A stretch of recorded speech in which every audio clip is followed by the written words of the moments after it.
नमस्कार, जनादेश में आपका स्वागत है। मैं हूं चंद्रशेखर जोशी। जनादेश यानी 5 राज्यों में हो रहे विधानसभा चुनाव की स्पष्ट और निष्पक्ष खबरें। जनादेश में बात होगी राजस्थान, मध्य प्रदेश, छत्तीसगढ़, तेलंगाना और मिजोरम में क्या रही दिन भर की चुनावी सरगर्मियां, और दिखाएंगे ग्राउंड रिपोर्ट। साथ ही जानेंगे जमीनी सियासी हकीकत राज्यों में मौजूद अपने संवाददाताओं से। तो आइए करते हैं इस खास प्रोग्राम की शुरुआत।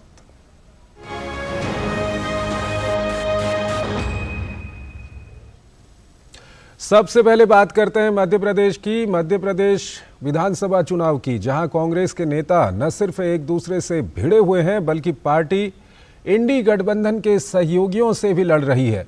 इस बीच प्रदेश में नामांकन का दौर जारी है। आज केंद्रीय मंत्री और भाजपा उम्मीदवार प्रहलाद सिंह पटेल ने नरसिंहपुर विधानसभा सीट से नामांकन दाखिल किया। ये रिपोर्ट देखिए।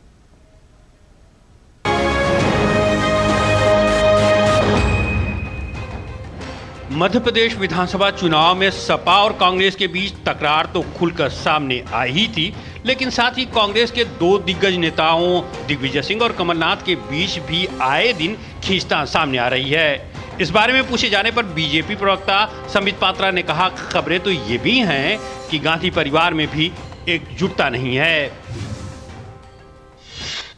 लोग तो ये भी बोल रहे हैं कि प्रियंका की राहुल, इसमें भी लड़ाई चल रही है। अब बताइए, आप ही बताइए, भविष्य कौन होना चाहिए? प्रियंका वाड्रा भविष्य होनी चाहिए या राहुल गांधी होना चाहिए? ये भी आजकल इस पर भी बहुत चर्चाएं चल रही है। ऐसा हम लोग आप लोगों के माध्यम से सुनने को मिला है। दरअसल दिग्विजय सिंह ने कहा था कि कमलनाथ मध्य प्रदेश में सपा के साथ गठबंधन चाहते थे, लेकिन पता नहीं इस मुद्दे को लेकर बातचीत कैसे पटरी से उतर गई। उन्होंने सपा अध्यक्ष अखिलेश यादव के लिए कमलनाथ द्वारा शब्दों के चयन पर असहमति भी जताई। जो इन्होंने कहा, कह दिया कमलनाथ जी ने, किसी कैसे कह दिया मैं नहीं जानता, लेकिन इस तरह की बात किसी को खिलाफ करना नहीं चाहिए। अखिलेश बेहद शरीफ व्यक्ति है, अच्छा लड़का है, पढ़ा लिखा है। अब ये चर्चा कहाँ बिगड़ी मैं नहीं जानता, लेकिन कमलनाथ जी पूरी ईमानदारी के साथ समझौता करना चाहते थे। इससे पहले कमलनाथ भी दिग्विजय सिंह के कपड़ा फाड़ने वाला बयान दे चुके हैं। इस बीच सपा के बाद अब जेडीयू ने भी मध्य प्रदेश विधानसभा चुनाव के लिए 5 सीटों पर उम्मीदवार उतार दिए हैं। वहीं कांग्रेस कार्यकर्ताओं के विरोध के बाद पार्टी ने प्रदेश में 4 और प्रत्याशी बदल दिए हैं।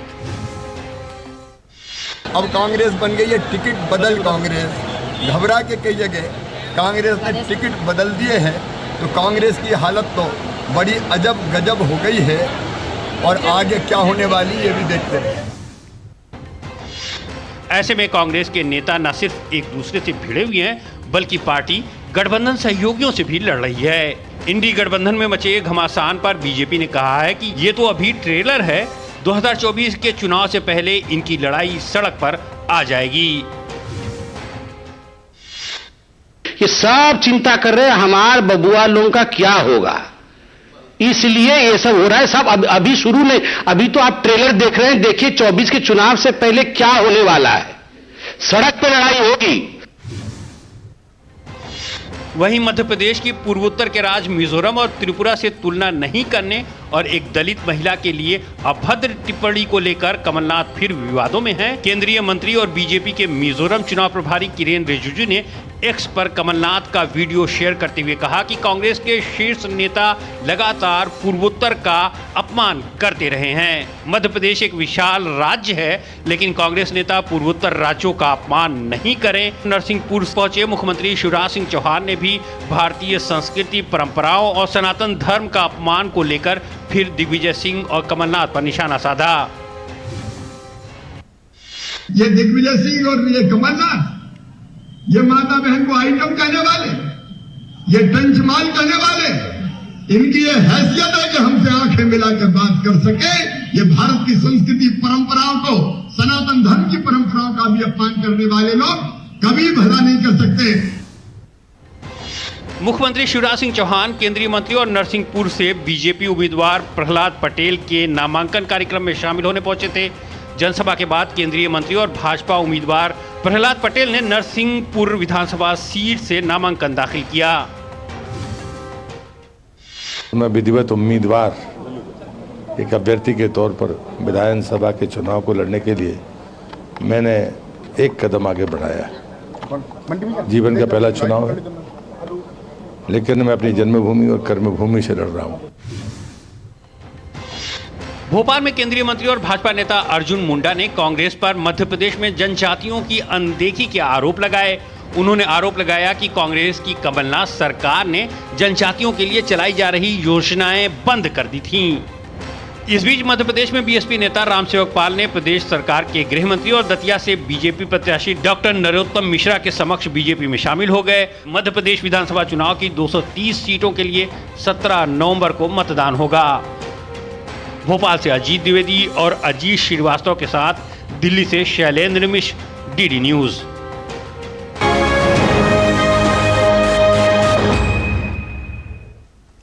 और इस सब के बीच पूर्वोत्तर के राज्य मिजोरम में भी चुनावी सरगर्मी बढ़ गई है। मिजोरम के लिए बीजेपी चुनाव प्रभारी और केंद्रीय मंत्री किरण रिजिजू ने कहा है कि पार्टी जल्द ही अपना घोषणा पत्र जारी कर देगी। डीडी न्यूज संवाददाता विक्रमजीत सिंह से खास बातचीत में उन्होंने कहा, बीजेपी पिछले विधानसभा चुनाव की तुलना में इस बार ज्यादा मजबूती के साथ लड़ रही है और वो ज्यादा सीटों पर चुनाव जीतेगी। उन्होंने मिजोरम सरकार में बीजेपी की भागीदारी को राज्य के लिए विकास जरूरी बताया।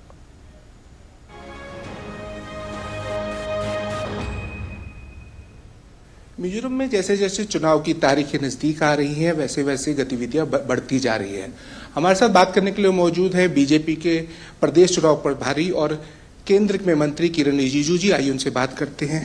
सर, कौन से मुद्दे लेकर भारतीय जनता पार्टी मैदान में है? सर, हमारा पार्टी के पास तो बहुत मुद्दे हैं जो हम मिजोरम के लोगों के सामने में रख रहे हैं, और साथ साथ में कुछ चुनौतियां हैं यहाँ पे मिजोरम स्पेसिफिक, उसको भी हम लोग लोगों के सामने में ले जा रहे हैं।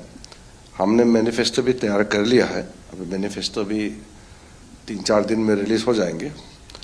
हमारे जो प्राथमिकता तो यहाँ जो स्थानीय लोगों के लिए हर एक सेक्टर में, जैसे किसानों के लिए अलग से हम लोगों ने स्पेशल असिस्टेंस देने का बात किया है। यहाँ युवाओं के लिए अलग से व्यवस्था, खेल जगत में स्पेशल स्पोर्ट्स एकेडमी खोलने का, फिर यहाँ शिक्षा के लिए एजुकेशन सेक्टर में यहाँ अच्छा और सेंटर खोले, और फिर जो टेक्निकल स्पेशली सब्जेक्ट्स को लेकर के हमने वादा किए हैं। फिर इंफ्रास्ट्रक्चर का हमने जिक्र किया है। यहाँ पहाड़ों में इंफ्रास्ट्रक्चर का काफ़ी कमी है। पिछले 9 सालों में जो मोदी जी प्रधानमंत्री बनने के बाद जो शुरू की गई हैं, चाहे वो हाईवेज का हो, रेलवेज हो, चाहे वो इनलैंड वाटरवेज, ये सारा व्यवस्था हम और भी अच्छी तरह से उसको आगे ले जाने का प्लान लेकर के आए हैं। पिछली बार बीजेपी का जो पोलिंग परसेंटेज था वो 8 के करीब था और एक विधायक जीता था। तो इस बार क्या ये बढ़ने की उम्मीद है? और चुनाव के बाद क्या भारतीय जनता पार्टी ये विचार कर रही है कि किसी प्रकार का कोई गठबंधन हो सकता है? हम लोगों का पिछली बार तो बहुत कम हमको सफलता प्राप्त हुए थे। इस बार हमारा अच्छा सीट मिलेगा, क्योंकि हम ज़्यादा ताकत से लड़ रहे हैं और अच्छे संख्या में हम जीत के आएंगे। और सरकार में भागीदारी कैसा होना है वो तो बाद में देखा जाएगा, लेकिन पहले संख्या अच्छा से जीत के आई तभी तो हम सरकार गठन के बारे में बात करेंगे। मणिपुर हिंसा के बाद ये पहला चुनाव है नॉर्थ ईस्ट का जो हो रहा है, तो आपको लगता है कि मणिपुर हिंसा का कोई प्रभाव यहाँ पड़ेगा मिजोरम? मणिपुर का जो घटना है उसको लेकर के राजनीतिकरण तो हुआ है। कांग्रेस पार्टी और कुछ लोगों ने इसको गलत तरीके से पेश करने का कोशिश किया। वो लोकल इशू को लेकर के ये बड़ा मुद्दा बन गया। उसके लिए भी हम लोग अब अपनी तरफ से जो भी संभव कोशिशें हैं हम कर रहे हैं, लेकिन इसको चुनाव का मुद्दा बनाना तो ठीक नहीं है। तो भारत सरकार तो बिल्कुल समाधान के लिए पहले दिन से कोशिश कर रहे हैं। प्रभाव होगा, लेकिन वो हमारे विरुद्ध का कोई प्रभाव नहीं है, लेकिन इशू बनाने का कोशिश किया गया है। चुनाव के बाद अगर सीटें अच्छी आती हैं तो गठबंधन रहे या ना रहे प्रदेश में, उसके बारे में विचार किया जा सकता है। आप इनकार नहीं कर रहे हैं। तो ऐसे में सरकार किसी की भी हो, मिजोरम को जो है केंद्र की सहायता, जिस प्रकार से आपकी लुक ईस्ट पॉलिसी है, तो सहायता जारी रहेगी? सर, सरकार में भारतीय जनता पार्टी का हिस्सा हो, भारतीय जनता पार्टी यहाँ मिजोरम में सरकार में आए, ये मिजोरम के लिए और हम सब के लिए बहुत ज़रूरी है। नहीं तो कोई और पार्टी आएगा तो फिर वो हमारा काम को वो जितना हम सोचते हैं उतना अच्छी तरह से तेजी से काम नहीं कर पाते हैं। इसलिए हम लोग कह रहे हैं कि हम तो भारत सरकार में हैं, भारत सरकार का पूरा मदद और उसका नतीजा तभी वो अंतिम छोर तक पहुंचेंगे जब भारतीय जनता पार्टी यहाँ सत्ता में आएंगे। नहीं तो यहाँ इम्प्लीमेंटेशन सही सलामत हम जैसे सोचते हैं इतना नहीं हो पाते हैं। बहुत बहुत धन्यवाद। तो ये थे केंद्रीय मंत्री किरण रिजिजू जी, जिन्होंने साफ तौर पर बताया कि प्रदेश को अगर विकास करना है तो डबल इंजन की सरकार जो है प्रदेश के लिए जरूरी है। Vikramjit Singh, TD news, Mizoram.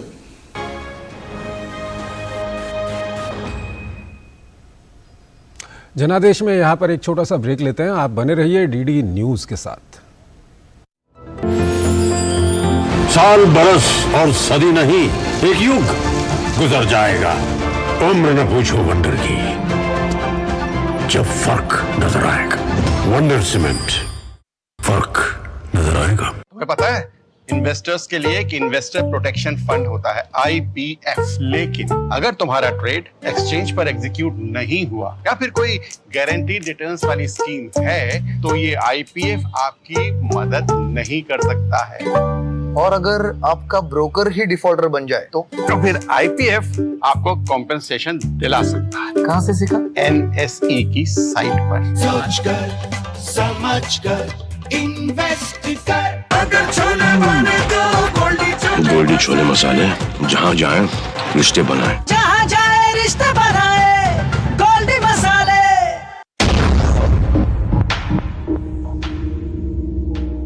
हरदम तैयार है, बिल्कुल तैयार है, हरदम तैयार है, तैयार है, जी जाने से तैयार है, इसीलिए तो हम लहरों के पहरेदार हैं।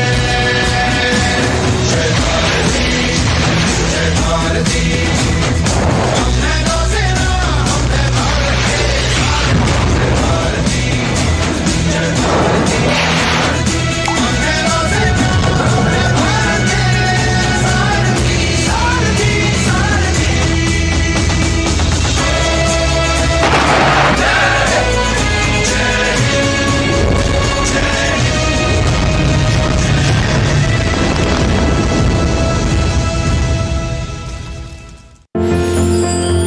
साल, बरस और सदी नहीं, एक युग गुजर जाएगा, उम्र न पूछो वंडर की, जब फर्क नजर आएगा। वंडर सीमेंट, फर्क नजर आएगा। स्वागत है आपका ब्रेक के बाद और आइए अब बात करते हैं छत्तीसगढ़ की। छत्तीसगढ़ देश का ऐसा राज्य है जहां की विधानसभा में सबसे ज्यादा महिला प्रतिनिधित्व है। इस बार कांग्रेस और बीजेपी दोनों पार्टियों ने मिलाकर 32 से ज्यादा सीटें महिलाओं को दी हैं, लेकिन पिछले 5 सालों में महिलाओं से जो वादे किए गए वो पूरे नहीं हुए। बढ़ते अपराध और गली गली शराब ने उनकी मुश्किलें बढ़ा दी हैं। हमारे संवाददाता नीरज सिंह ने बस्तर क्षेत्र की कुछ महिलाओं से बातचीत की।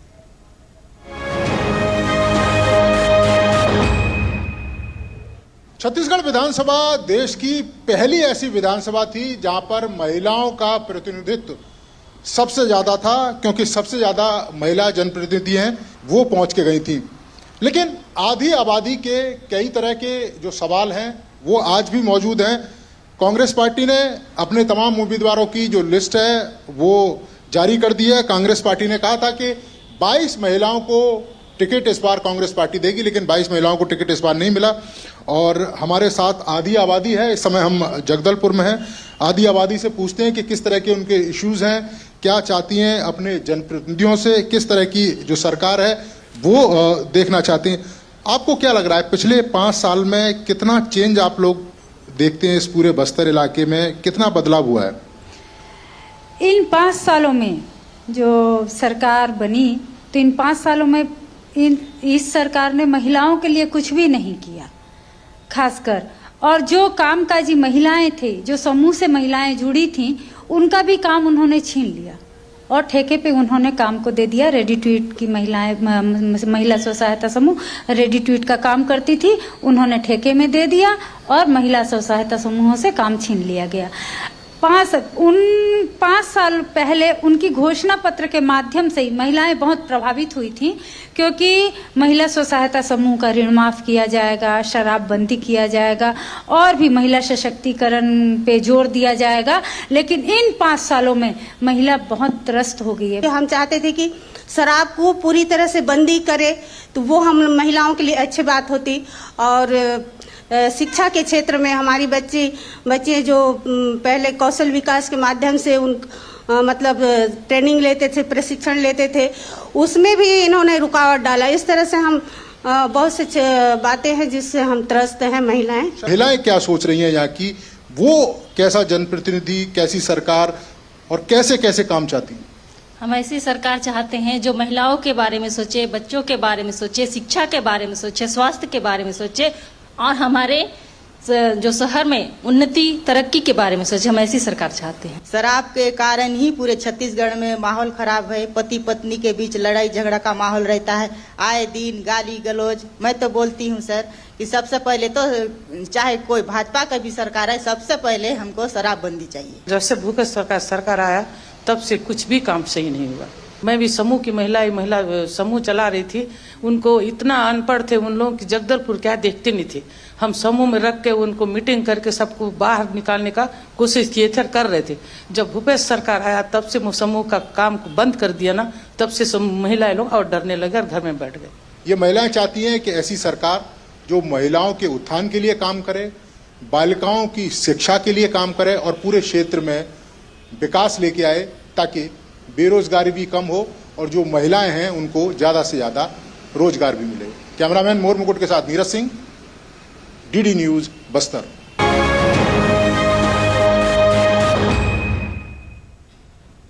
तो आपने देखा, जहां गली गली में शराब से छत्तीसगढ़ की महिलाएं परेशान हैं, वहीं विधानसभा चुनाव में शराब घोटाले का मुद्दा भी अपने शबाब पर है। बीजेपी के आरोप के बाद अब ईडी और हाईकोर्ट की सख्त नजर भी राज्य की शराब नीति पर है। शराब घोटाले को लेकर आरोप प्रत्यारोप का दौर भी जारी है। कांग्रेस शराबबंदी का अपना घोषणा पत्र भूल गई तो बीजेपी शराब घोटाले में पाई पाई का हिसाब मांग रही है। देखिए हमारे संवाददाता धीरज कुमार की ये खास रिपोर्ट।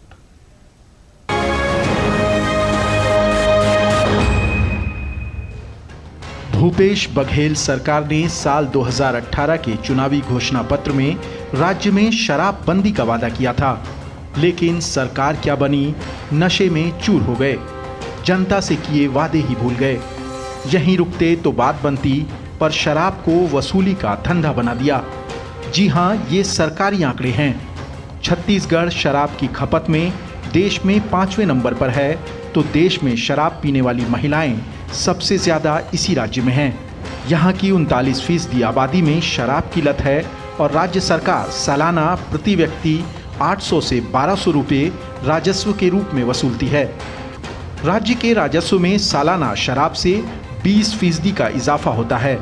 3 करोड़ की आबादी वाले इस राज्य से सालाना 6000 करोड़ रुपए का राजस्व सिर्फ शराब से वसूल होता है, मतलब प्रति व्यक्ति 2000 रुपये। सबसे अहम बात कि जहां बाकी राज्य अपनी शिक्षा नीति का प्रचार करते हैं, छत्तीसगढ़ देश के 7 राज्यों को अपनी शराब नीति बेचता है और पैसे कमाता है। कांग्रेस के सत्ता में आने के बाद राज्य में शराब की दुकानें कम हो गईं, लेकिन आमद बढ़ गई। शराब से जुड़े हुए मामले में आईटी ने पहले रेड डाला 2020 में, फिर ईडी ने उसमें कार्रवाई की। अब वो सीबीआई की जांच की मांग कर रहा है। तो आपको मिला कुछ नहीं है, आरोप भर लगा रहे हैं। 2168 करोड़ का घोटाला की बात कर रहे हैं। जितने लोगों को पकड़े उसे सारे संपत्ति जब्त किए हैं, सीज किए हैं ईडी ने, वो 200 करोड़ का है। बीजेपी ने ईडी की कार्रवाई और हाईकोर्ट के निर्देश के बाद कांग्रेस को शराब घोटाले को लेकर घेरा है। बीजेपी का आरोप है कि कांग्रेस सरकार ने राजस्व में डाका डालकर 2000 करोड़ रुपए कमाए हैं। ये घोटाला है, भूपेश बघेल सरकार को शराब की लत लग गई है। हम आरोप नहीं लगा रहे, ये प्रमाणित हुआ है। ईडी ने प्रमाणित किया है 20 करोड़ से अधिक बोतलें जो है जिसमें हॉलमार्क डुप्लीकेट था उसको पकड़ा। उसके अंदर में जेल में है, बेल नहीं हो रही है। राज्य में प्राइवेट शराब की दुकान खोलने की इजाजत नहीं है। बिकने वाली शराब का स्टॉक स्टेट मार्केटिंग के जिम्मे है। वहीं से दुकान चलाने, बोतल बनाने और कैश कलेक्शन जैसे काम का टेंडर होता है। राज्य में कच्ची शराब से भी खूब उगाही हुई है। आंकड़े नहीं हैं कि कितनी देसी शराब राज्य के लोग गटक गए। यहाँ पर जो सत्ताधारी दल से जवाब आ रहा है, टेक्निकल जो प्रश्न है उनका संतोषजनक उत्तर शायद नहीं आ पा रहा है। रही बात दूसरी बात शराबबंदी का, तो भूपेश सरकार चाहे किसान के मसले के ऊपर या मजदूरों के मसले के ऊपर या अपनी दृष्टि से जो नीतियां हैं उनको अच्छा मान रही, लेकिन कोई भी न्यूट्रल राजनीतिक विश्लेषक यही कहेगा कि शराबबंदी के मसले के ऊपर आपकी सरकार 100% असफल रही है। आबकारी नीति का असर गांव के युवा और महिलाओं तक है। यही कारण है कि बीजेपी कांग्रेस को घेरने में जुटी है और शराब की काली कमाई का हिसाब मांग रही है।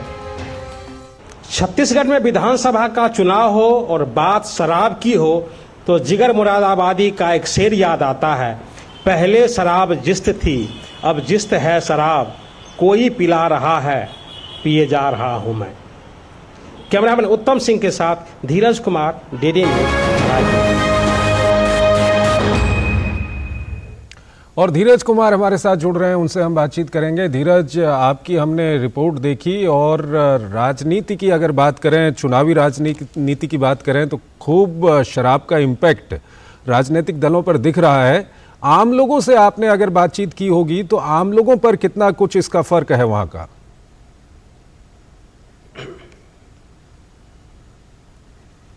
देखिए, सबसे बड़ी बात मैं आपको बताऊं, सबसे बड़ी बात यह है कि 2018 में जब भूपेश सरकार नहीं बनी थी उस समय क्या हुआ था कि उन्होंने एक घोषणा की थी कि हम शराबबंदी राज्य में लागू करेंगे। लेकिन उस शराबबंदी का क्या हुआ, जनता इसके बारे में सवाल पूछ रही है, क्योंकि आपने जनता से ये कहा था कि यहाँ के जो लोग हैं, यहाँ के जो युवा हैं जो नशे की लत में है, जैसा कि हमने अपने रिपोर्ट में दिखाया कि 39% लोग यहाँ जो शराब की लत में हैं, उनका क्या होगा। यहाँ की जो महिलाएं हैं, जैसा कि हमने आंकड़ों में बताया कि यहाँ की जो महिलाएं हैं वो देश में पहले पायदान पे है शराब पीने पे। जो सरकार जो है यहाँ की छत्तीसगढ़ की, उसने शराब को बंद करने के बजाय शराब को एक वसूली का धंधा बना दिया। इसकी वजह यह है कि शराब के मामले में चाहे लाइसेंसिंग का मामला हो, चाहे सरकार शराब के क्षेत्र में टेंडर का मामला हो, सरकार ने अपने लोगों को सीधे तौर पर उसका लाभ पहुंचाया। क्योंकि यहाँ के जो जानकार बताते हैं कि यहाँ का जो FL10 का जो टेंडर होता है, वो टेंडर यहाँ की सरकार ने अपने लोगों को दिया और उन लोगों ने गरीबों के बीच में, आम आदमी के बीच में मनमाने तरीके से शराब को बेचा और उससे पैसे की उगाही की। बीजेपी का साफ कहना है कि जब हमारी सरकार थी तो उस समय जो शराब का जो राजस्व था वो 3200 करोड़ रुपये था। आखिर 5 साल में कांग्रेस सरकार ने ऐसा क्या किया कि ये जो राजस्व है ये बढ़कर लगभग 6000 करोड़ रुपये हो गया। और सबसे बड़ी बात यह है कि राजस्व के रूप में जो छत्तीसगढ़ की जो सरकार है प्रत्येक जनता से सालाना 2000 रुपये वसूलती है।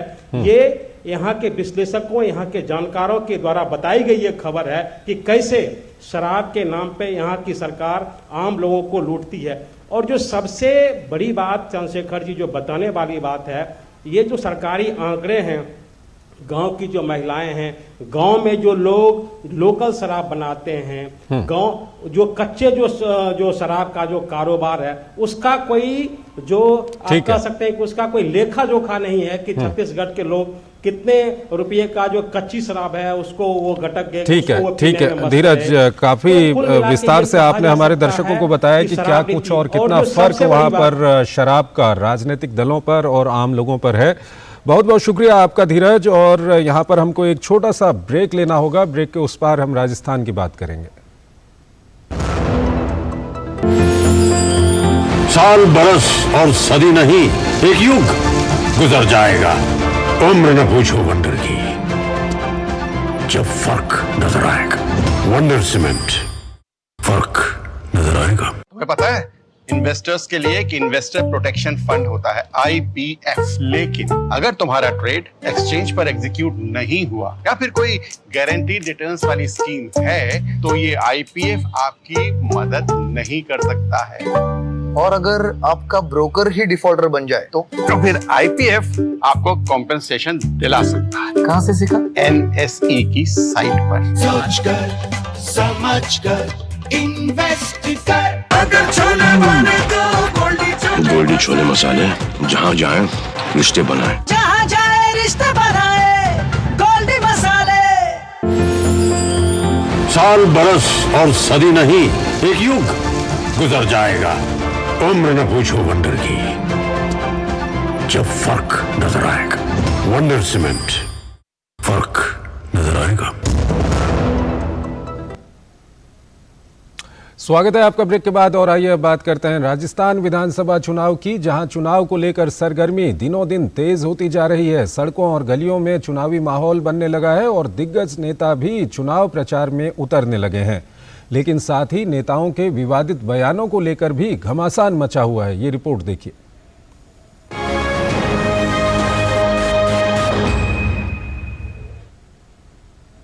खालिस्तान को लेकर राजस्थान के मुख्यमंत्री अशोक गहलोत के बयान पर बीजेपी हमलावर है। बीजेपी प्रवक्ता संबित पात्रा ने मुख्यमंत्री अशोक गहलोत पर खालिस्तान के पक्ष में बयान देने का आरोप लगाते हुए इस पर राहुल गांधी और प्रियंका गांधी से जवाब मांगा है। उन्होंने ये भी कहा कि अगर कांग्रेस हिमाचल प्रदेश और कर्नाटक में घोषणा पत्र में किए वादों को पूरा किया होता तो आज अशोक गहलोत को खालिस्तान और राहुल गांधी को हमास का समर्थन नहीं करना पड़ता। जिन राज्यों में आपने इससे पहले शासन किया, जिन राज्यों में इससे पहले आपने घोषणा की थी और वहां घोषणा पत्र लागू नहीं होता है, तो कभी आप खालिस्तान के समर्थन में खड़े हो जाते हैं तो कभी हमास के समर्थन पे खड़े हो जाते हैं। आखिर हमास का समर्थन क्यों करना पड़ रहा है? आखिर खालिस्तान के समर्थन के पीछे अशोक गहलोत को क्यों जाना पड़ रहा है? एक ही शब्द है, तुष्टीकरण। दरअसल राजस्थान के सरदारपुरा विधानसभा क्षेत्र में जनसंपर्क के दौरान मुख्यमंत्री अशोक गहलोत चुनाव पर बात करते करते खालिस्तान को लेकर भी बयान दे बैठे, जिसे लेकर राजनीति गर्मा गई। इस बीच भरतपुर के बयाना में एक युवक पर कई बार ट्रैक्टर चढ़ाकर हत्या को लेकर भी बीजेपी ने गहलोत सरकार पर निशाना साधा। केंद्रीय मंत्री अनुराग सिंह ठाकुर ने कानून व्यवस्था की खराब हालत के लिए प्रदेश की कांग्रेस सरकार को जिम्मेदार ठहराया। ये क्या हो गया राजस्थान को, जो कभी अपने पर्यटन के लिए, अपनी संस्कृति के लिए, अपने सभ्यता के लिए, अपने भाईचारे के लिए जाना जाता था, आज वो अपराध की राजधानी बना है। ये राजस्थान की जनता सवाल पूछती है सरकार से कि ये गूंगी बहरी सोई हुई सरकार, और अब तो समय आ गया इससे मुक्ति पाने। इन सब के बीच राजस्थान विधानसभा चुनाव के प्रचार जोर पकड़ रहे हैं। कांग्रेस महासचिव प्रियंका गांधी ने राजस्थान के झुंझुनू में जनसभा को संबोधित किया। उन्होंने कहा कि राजस्थान सरकार की जनहितैषी योजनाओं ने लोगों को आर्थिक और सामाजिक रूप से मजबूत किया है। आज कांग्रेस की सारी सरकारें जितनी भी गारंटी दी हैं, जितनी घोषणाएं की हैं, आज जमीन पर उतार रही हैं। छत्तीसगढ़ को देखिए, राजस्थान को देखिए, हिमाचल प्रदेश को देखिए, कर्नाटका को देखिए। आपको यहाँ की प्रदेश की सरकार ने जितनी भी सुविधाएं दी हैं, आपको उसका अपना अनुभव होगा। इससे पहले प्रियंका गांधी ने 20 अक्टूबर को राजस्थान के दौसा में चुनाव प्रचार किया था। इस दौरान उनके बयान को लेकर दिल्ली में बीजेपी प्रतिनिधिमंडल ने चुनाव आयोग से शिकायत की। बीजेपी ने उन पर आदर्श आचार संहिता और जन प्रतिनिधित्व अधिनियम के उल्लंघन का आरोप लगाया और चुनाव आयोग से कड़ी कार्रवाई की मांग की है। आज हम इलेक्शन कमीशन ऑफ इंडिया के सामने एक प्रतिनिधि मंडल के साथ हम मिले हैं कि 20 अक्टूबर को कांग्रेस की महासचिव प्रियंका गांधी जी ने एक स्टेटमेंट दिया भाषण के दौरान, और उसने मॉडल कोड ऑफ कंडक्ट का उल्लंघन किया। हमारी डिमांड यही है कि कार्रवाई की जानी चाहिए। धार्मिक भावना से कोई प्रचार नहीं कर सकता, ये तो दुष्प्रचार है। राजस्थान विधानसभा की 200 सीटों के लिए 25 नवंबर को वोट डाले जाएंगे। दिल्ली से ऋषि कुमार और शैलेंद्र मिश्र के साथ ब्यूरो रिपोर्ट, डीडी न्यूज।